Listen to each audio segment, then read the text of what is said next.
자, 2부로요. 지금 트럼프가 대통령이 됐을 때 미국 경제가 골 때릴 거라고 보고 있습니다. 미국 경제가 지금 선거 기간에 아무리 연착륙이니 이래 이야기해도요. 경기 침체 속에 들어갔다고 저는 보고 있습니다. 자, 36조 달러가 넘는 이 재정 적자에 매년 어마어마한 이자가 들어가고 있습니다. 얼마 전에 세계 석학이라고 할 수 있는 이 자크 아탈리, 프랑스 사람인데요. 프랑스 정부에서 고위직도 지내고 또 각종 투자회사 대표도 하고 NGO도 지낸 그야말로 다방면에 아주 빠삭한 사람이라고 봐야 돼요. 그래서 이 사람이 미국의 공공부채가 2차 세계대전 이후 최고 수준으로 미국은 이미 파산했다 말했습니다. 자, 2차 대전을 치를 때 정부가요, 같은 걸 발행하고 엄청나게 많은 부채를 끌어다가 전비로 쓰고 군수 생산을 하고 했죠. 자, 그때 전쟁할 때보다도 더 미국의 부채가 많다는 겁니다.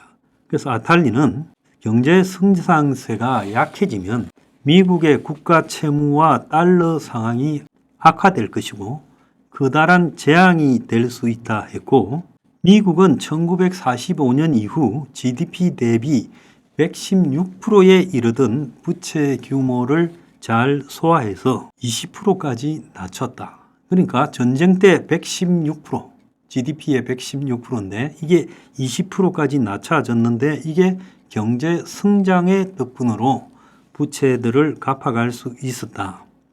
그런데 지금은 경제가 아무리 성장해도 120%를 웃도는 채무 비중을 도저히 소화해낼 수가 없다라는 거예요. 그래서 1948년 96%였던 연방정부 부채가 74년 32%까지 줄었다가 이후 꾸준히 늘어 2020년에는 126%, 자, 2024년에는 이것보다 훨씬 더 높을 거라고 보여지고 있어요. 겉으로는 미국 정부가 부채를 줄인다고 노력해서 124라고 하는데 126이나 124나 똑같죠. 자, 그런데 진짜 큰일 난 거는 트럼프가 보편적 관세를 공약으로 내걸은 부분이 큰일이라는 거예요. 중국이 미국을 이렇게 두려워하고 관세 때문에 신경을 쓰는 것 같지만은 진짜 중국은 속마음은 트럼프가 관세를 올리기를 원한다.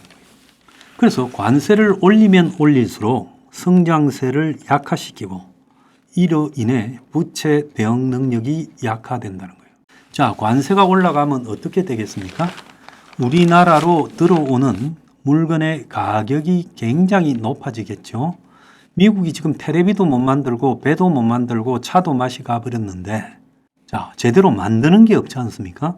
그런데 다른 나라의 물건을 못 들어오도록 관세 장벽을 쌓았을 때 미국 사람들의 이 물가가 얼마나 올라가겠습니까? 수입 물가가 상승해서 엄청나게 올라가지 않겠습니까? 그래서 부채 대응 능력이 약해진다. 왜? 성장세가 아주 떨어질 거기 때문에. 지금 미국이란 나라는 전 세계에서 제일 싼 걸 수입해 가지고 그야말로 미국 사람들이 필요 이상의 엄청난 소비를 하는데 익숙해져 있어요. 자, 그래서 버는 것보다 더 많이 소비하고 수입보다 지출이 더 많고, 그래서 미국의 재정 적자를 달러를 갖다가 발행해서 국채를 쌓으면서 면하는 거죠. 그러니까 미국 사람들이 일해서 버는 돈보다 미국 사람들이 쓰는 게 월등히 많고 그 갭은 미국이 빚 보증서인 국채 발행을 해서 국가 부채를 쌓으면서 버텨왔다는 겁니다. 그런데 이런 미국 사람들의 놀라운 소비력은 어디서 왔느냐? 싼 물가에서 왔지요. 그런데 이걸 갖다가 관세를 높여버리면 이제 미국 사람들이 같은 물건을 구매하더라도 구매 가격이 엄청나게 올라가 버리겠죠.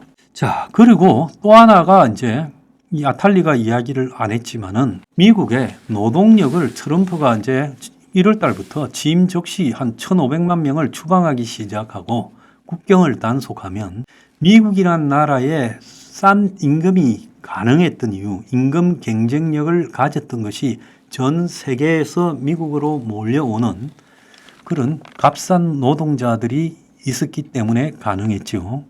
그래서 미국의 뉴욕이나 LA 가면 식당에서 설거지하는 사람, 식당에서 뭐 서빙하는 사람, 이런 미국의 하청 노동자, 서비스 노동자 대부분이 다소간의 불법적인 요소를 가진 취업자들이었어요. 그런데 이 사람들을 다 내쫓아버리면 일용직 노동자나 서비스직에서 사람 부족에 시달릴 거 아닙니까? 그러면 어떻게 되겠어요? 임금이 코로나 때처럼 급속하게 올라가게 되겠죠. 그러면 외부에서 들어오는 이 상품의 가격이 높아지고 임금이 올라가면, 그러면서 한편으로 트럼프가 지금 집권하는 동안에 10조 달러 가까운 10경 2050조 정도의 부채가 쌓일 거다라는 10년 동안에 트럼프 이후에 이야기가 나오고 있습니다. 자, 그래서 부채를 줄이는 가장 큰 방법은 성장이고, 그 다음에 과세, 인플레이션, 전쟁 등 네 가지인데 유일하게 안전한 방법이 성장이죠. 나머지는 부작용이 굉장히 많죠. 전쟁을 할 수도 없고, 또 인플레이션이 올라가서 부채가 줄어들지만 갚아야 될 돈이 저절로 작아지는 효과가 있겠지만, 그 대신에 이제 미국 사람들이 겪어야 할 물가 상승에 대한 대가가 엄청날 거고, 또 과세라는 것은 궁극적으로 이제 그 나라의 물품 가격을 높이기 때문에 문제가 있죠. 그래서 트럼프가 취임할 때쯤 이제는 국가 부채는 뒷전이 될 가능성이 있다라고 말을 하는 거예요. 그래서 트럼프가 사람을 내쫓고 추방하고, 또 관세 장벽을 높이고, 그리고 또 뭐 한국이나 중국 같은 나라를 상대로 이 환율 절상을 시켜버리면 결국은 기축통화를 가진 미국이 파산하는 경우가 올 수 있다는 거예요. 자, 지금 트럼프 당선 이후에 미국의 국채 금리가 계속 올라가죠. 왜 올라간다고 보십니까? 지금 돈 써야 될 일을 곳곳에 엄청나게 만들었잖아요. 배 만드는 것도 다시 해야 되고, 전력망도 다시 해야 되고, 도로망도 다시 해야 되고, 그거 전부 돈이 어디 있어요, 미국이? 빚을 내서 할 수밖에 없다. 그러면 예산 적자가 확대될 거고, 또 빚을 내는 만큼 국채 발행을 해야 될 거고, 국채 금리 이자가, 국채를 누가 안 살 거니까 금리 이자가 올라가고, 결국 미국의 이자가 올라가고, 그것은 물가 상승을 시킬 거다라는 거예요. 그래서 제가 볼 때 미국 정부의 재정 적자가 심해지고, 자, 금리 상승이 되고, 다시 이제 인플레가 심화될 거예요. 돈을 그만큼 풀면 풀수록 시중에 빚을 내서 돈을 풀더라도, 코로나 때 우리가 경험한 게 미국 정부가 빚을 내서 미국 서민들한테 돈 뿌리지 않았습니까? 서민 아닌 사람도 많이 받았죠. 자, 그러니까 어떻게 됐어요? 그렇게 살포된 돈이 인플레로 갔지 않습니까? 그래서 현대 통화이론, 모던 머니 이 시월이라는 데 보면 정부가 돈을 빚을 내서라도 뿌리면 뿌릴수록 경제가 성장할 수 있다라는데, 이거는 완전히 황당한 가설에 불과하죠. 그럴 바에야 전부 빚내 갖고 돈 뿌리면 되죠. 아르헨티나가 왜 망했는데, 브라질이 왜 망했는데요?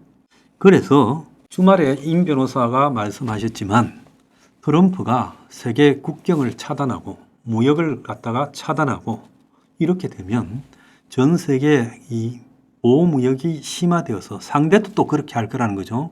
그러면 그게 어떻게 되느냐? 궁극적으로 세계 무역 규모를 줄이면서 전체적으로 경제 성장을 급속히 둔화시키는 경향으로 가게 될 거다. 결국 대공황 때 빨리 해결되지 않고, 대공황이요, 2차 대전이 일어날 때까지 지속되고 전쟁이 해소한 부분은 그야말로 이 보호무역이 전쟁 직전까지 더 심화되었어요. 그래서 세계의 무역량이 100에서 80으로, 60으로, 50으로 절반 이하까지 떨어졌어요.